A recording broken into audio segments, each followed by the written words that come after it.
Hi ഒരുവൻ. തമിഴിൽ ഇപ്പോൾ റീസെന്റ് ആയിട്ട് റിലീസായ ധനുഷിന്റെ കര മൂവി കണ്ടു. നല്ലൊരു എക്സ്പീരിയൻസ് ആയിരുന്നു. പുള്ളിക്കാരൻ ഇതിന് മുമ്പ് ചെയ്ത പോർത്തൊഴിൽ അതൊരു ഇൻവെസ്റ്റിഗേഷൻ ത്രില്ലർ ജേണറിലുള്ള ഒരു മൂവിയായിരുന്നു. അത് എന്നെ വളരെയധികം ഇംപ്രസ് ചെയ്യിപ്പിച്ച ഒരു മൂവിയാണ്.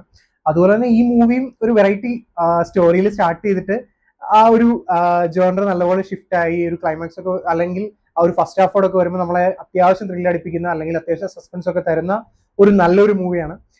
പിന്നെ നമ്മൾ ട്രെയിലറിൽ കണ്ട പോലെ തന്നെ ഒരു എന്താ പറയുന്നത് തെഫ്റ്റ് അതുമായിട്ട് ബന്ധപ്പെട്ടുള്ള കാര്യങ്ങൾ അങ്ങനെയൊക്കെ ഒരു രീതിയിലാണ് പോകുന്നത്. നല്ല ഒരു സ്റ്റോറി ലൈനിൽ നല്ല രീതിയിൽ എടുത്തു വെച്ചേക്കുന്ന പടമാണ്.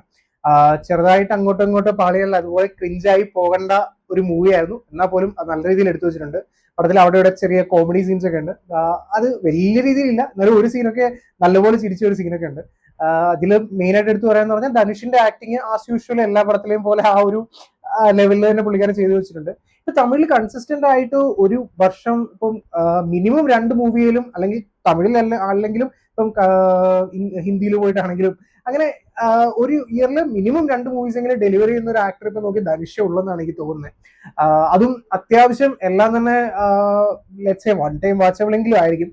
അത്യാവശ്യം നല്ലൊരു ഗ്യാരണ്ടി തരുന്ന മൂവീസ് ആണ് ധനുഷിന്റെ വരുന്നത്. നല്ല രീതിയിലുള്ള ഒരു മൂവിയാണ് ഇത്. അതുപോലെ തന്നെ ഡയറക്ടറിന്റെ ആ ഒരു സ്കില്ല് നല്ലപോലെ ഈ മൂവിയിൽ നമുക്ക് ത്രൂ ഔട്ട് കാണാം.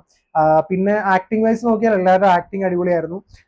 ഇതില് ചെയ്തേക്കുന്ന BGM കാര്യങ്ങളും എല്ലാം തന്നെ നല്ലതായിരുന്നു.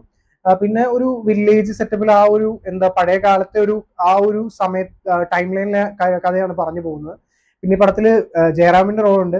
പുള്ളിക്കാരന്റെ റോൾ അടിപൊളിയായിരുന്നു. അതുപോലെ തന്നെ സുരാജ് ജയറാമുവിന്റെ റോളുണ്ട്. പുള്ളിക്കാരൻ അടിപൊളിയായിട്ട് തന്നെ ചെയ്തു വെച്ചിട്ടുണ്ട്. നല്ല ആക്ടിങ് ആയിരുന്നു. എല്ലാം കൊണ്ടും നല്ലൊരു മൂവി എക്സ്പീരിയൻസ് ആയിരുന്നു. പിന്നെ മമിത ബൈജുവിന്റെ ആ റോളും മമിത ബൈജു നല്ല രീതിയിൽ ചെയ്തു വെച്ചിട്ടുണ്ട്. എമോഷണൽ സീൻസ് ഒക്കെ അടിപൊളിയായിട്ട് തന്നെ ചെയ്തിട്ടുണ്ട്. പിന്നെ ഒട്ടും തന്നെ ബോറടിക്കാതെ ഒരു ലെറ്റ്സ് സേ നല്ല രീതിയിൽ അത്യാവശ്യം ചെറിയ സസ്പെൻസും അതുപോലെ തന്നെ ത്രില്ലിംഗ് എലമെന്റ്സ് എല്ലാം ഉള്ള ഒരു മൂവിയാണ്.